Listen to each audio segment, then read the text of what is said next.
Dali galera, tô aqui no Enfermo Review, tô gripadinho, mas os vídeos estão chegando pra vocês. Peço que vocês tenham paciência porque minha voz tá bem fraca, eu tô rouco, tá certo? Mas eu quis trazer o conteúdo pra vocês de qualquer forma. Então vamos debater o episódio 10 de Kimetsu no Yaiba. Tô até lembrando da sensação quando eu era mais contido lá no comecinho do All Blue, nos primeiros vídeos. Olha galera, pra minha surpresa o Yahaba, a bundinha de Anitta, ainda estava vivo e tivemos muitas revelações por parte da Tamayo e no finalzinho o samurai de kimono amarelo aparece. Então vamos analisar esse episódio e teorizar para os próximos, de repente até confirmar algumas teorias passadas. Vamos agora!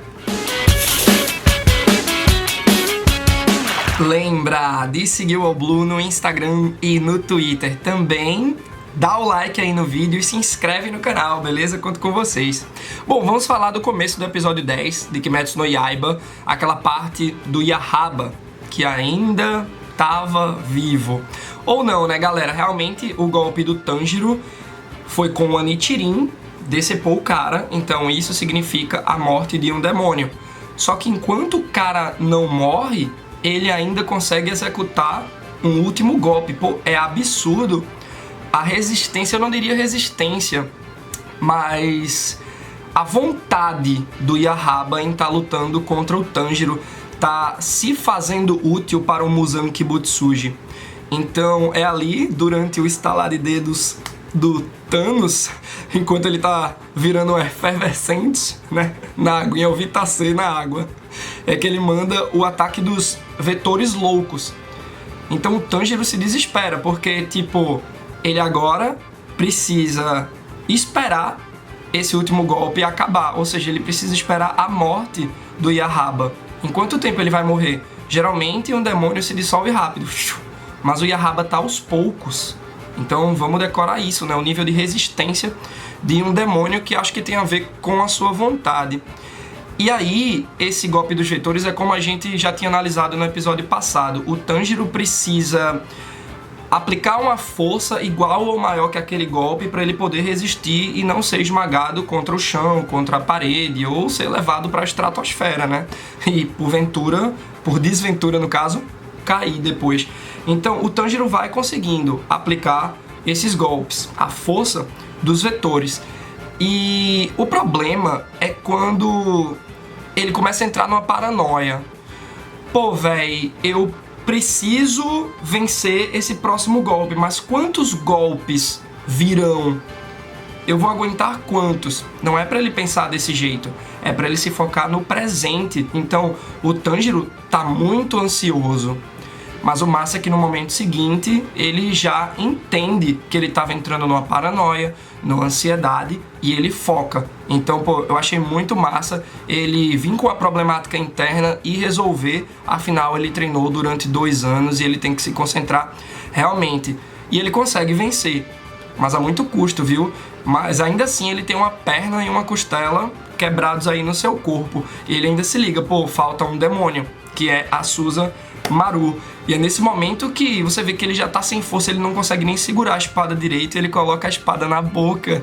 E é muito Roronoa Zoro fazendo escola, né? Massa demais. Seria legal se o Tanjiro conseguisse lutar com a espada na boca e de repente ele pegasse mais 2, não que fossem 3 Nichirin, mas uma Nichirin e outras 2 espadas e fazer uma homenagem ao Zoro, seria interessante. E aí vamos para a segunda parte do episódio, versus Susanoo. Gostei demais dessa parte, viu galera? Amei o destaque que a Nezuko teve. O Yushiro estava enfrentando umas dificuldades, por mais que ele agora, a Susanoo atuando sem o Yahaba, fizesse com que o Yushiro conseguisse enxergar a direção das bolas, ainda assim estava vindo muito rápido. Lembrando que a Susanoo agora estava com 6 braços, né? A evolução do Goro do Mortal Kombat. Então, além dela ser rápida, ela tem muita frequência de jogadas de bola. Isso estava dando uma dificuldade para o Yushiro, que ia levar uma na cabeça. E aí a Nezuko chuta a bola. Dessa vez ela não perde a perna, né? Que foi até uma cena engraçada, né? Um humor meio tenso, porque a Nezuko no episódio passado vai chutar a bolinha e a perna vai junto com a bola. Só que aqui não. Aqui a Nezuko demonstra uma resistência maior. O Yushiro até pergunta: ô Tamayo, tu aplicou algum medicamento nela, alguma adrenalina, e a Tamayo diz, não, eu só curei a perna dela. Então, isso é a própria resistência da Nezuko. Vê que massa, pô, a evolução dela. E ela dá um cafunézinho no Yushiro, lembrando do seu irmãozinho mais novo, que também é irmão mais novo do Tanjiro, né, ou era, porque tá todo mundo morto agora, né, na família do Tanjiro. E isso foi até um ponto que eu esqueci de comentar no episódio passado, mas bem interessante que aconteceu de novo, que a gente tem a oportunidade de comentar aqui, porque a gente observa uma humanidade na Nezuko. E ela também vê a Tamayo como a mãe dela.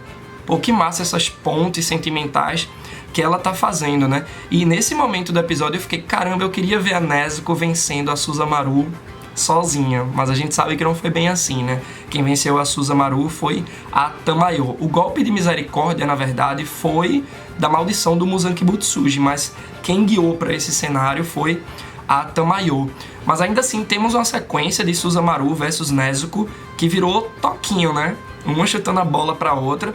Me lembrou muito estratégia de vencer chefão de videogame, né? Me lembrou, por exemplo, o Phantom Ganon, e uma das fases da luta do próprio Ganondorf em Zelda The Ocarina of Time. É aí que a Tamayo interfere, é meio que um backup que rola, né? Se o Yushiro deu um backup de revelação para o Tanjiro no episódio passado, para ele poder ver as setas, aqui vem a Tamayo dar um mega backup para a Nezuko, nessa luta contra a Susanoo.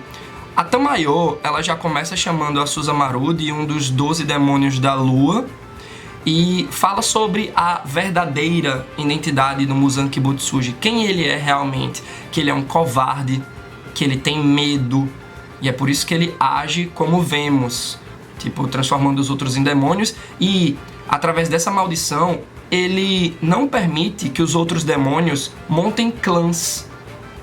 Na maldição, tá que um demônio mata o outro. Então, o Muzan tem medo que um demônio fique forte que nem ele, ao ponto de o superar.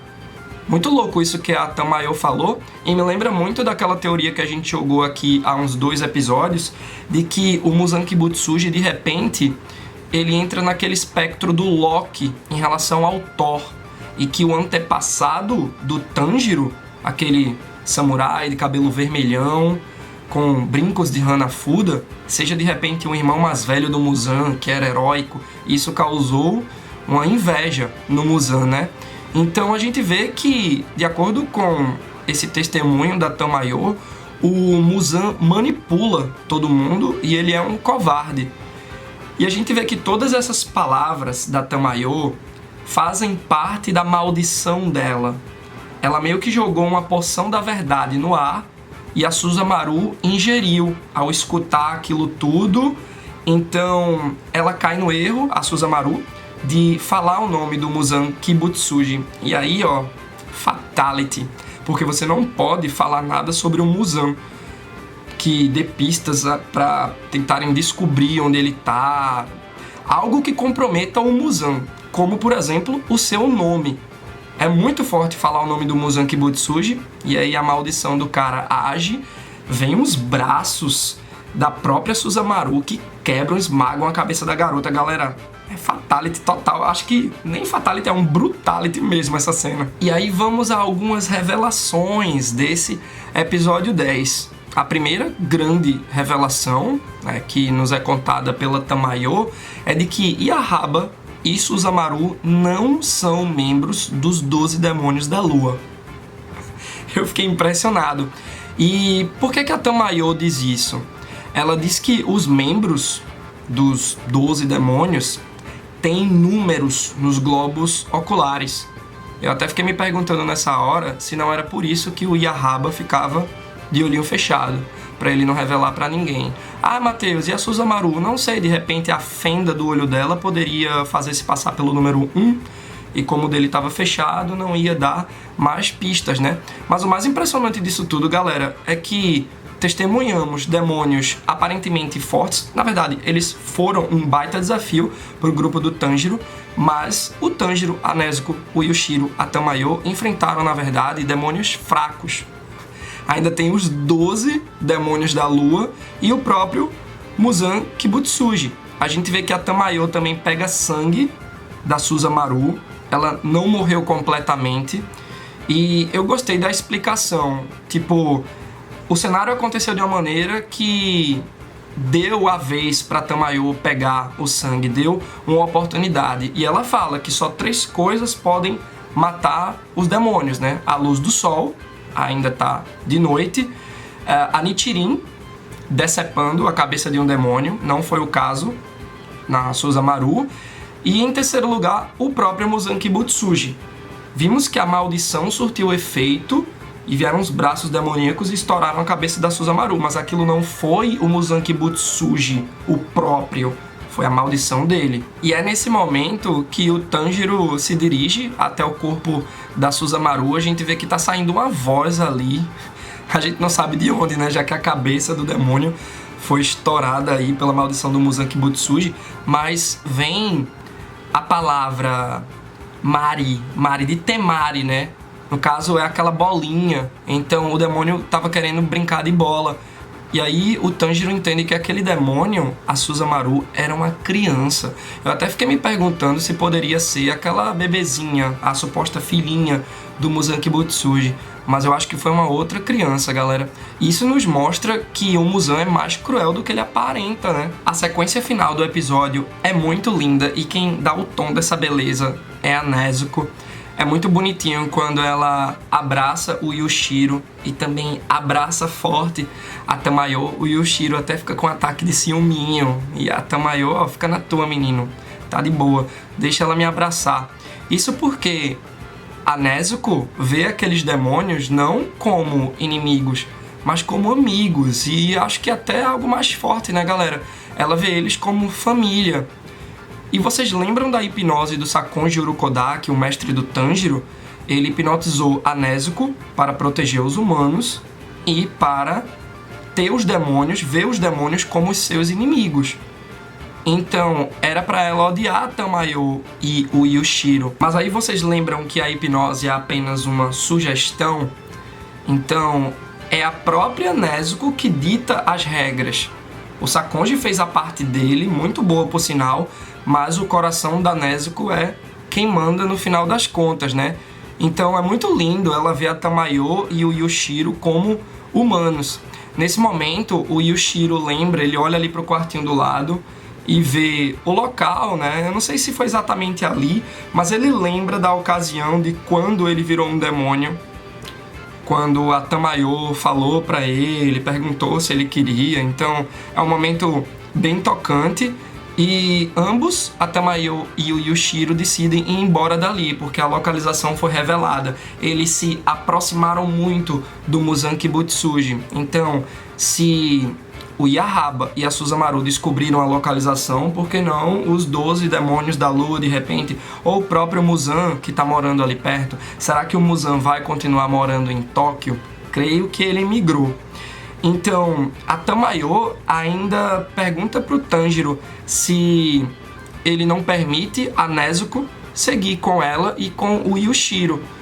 Pô, foi uma pergunta bem cabulosa, porque realmente eu vi pelo lado de que seria massa pra Nezuko tá num caminho mais de paz, né? Porque se a Nezuko tá com o Tanjiro, ela tá se arriscando. E o Tanjiro sabe que tá colocando a vida dela em risco.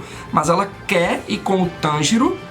Além de tudo, ela é um mega backup pra ele. A gente viu nesses 2 últimos episódios, no 9 e no 10, como ela atua em batalha. Então, muito massa ela decidir por isso. E o bom é que a gente sabe que a Tamayo tem amostras de sangue da Nezuko e amostras de sangue da Susanoo, que por sua vez recebeu muito sangue do Muzanki Butsuji.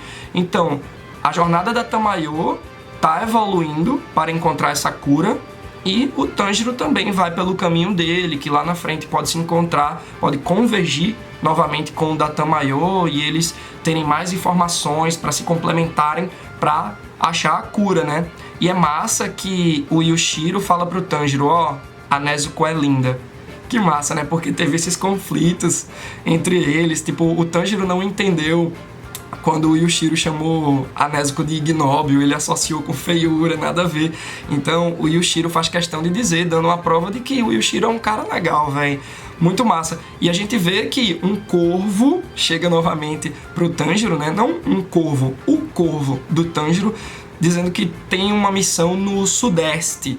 E aí, beleza, vamos embora. Só que aí no meio do caminho, o Tanjiro encontra o samurai de kimono amarelo. E agora eles devem se juntar mesmo, né? Então é mais um amigo. Então é o Tanjiro, a Nezuko e o samurai de kimono amarelo, que ainda não sabemos o nome. Lembrando que ele foi um dos 4 que passou no teste para você virar um Demon Slayer. Foi ele, o samurai de kimono amarelo, a menininha e o Bakugouzinho. Não é não, galera? Os apelidos que a gente colocou. Então eu queria muito saber a opinião de vocês sobre o episódio. Deixa aí nos comentários e Até a próxima!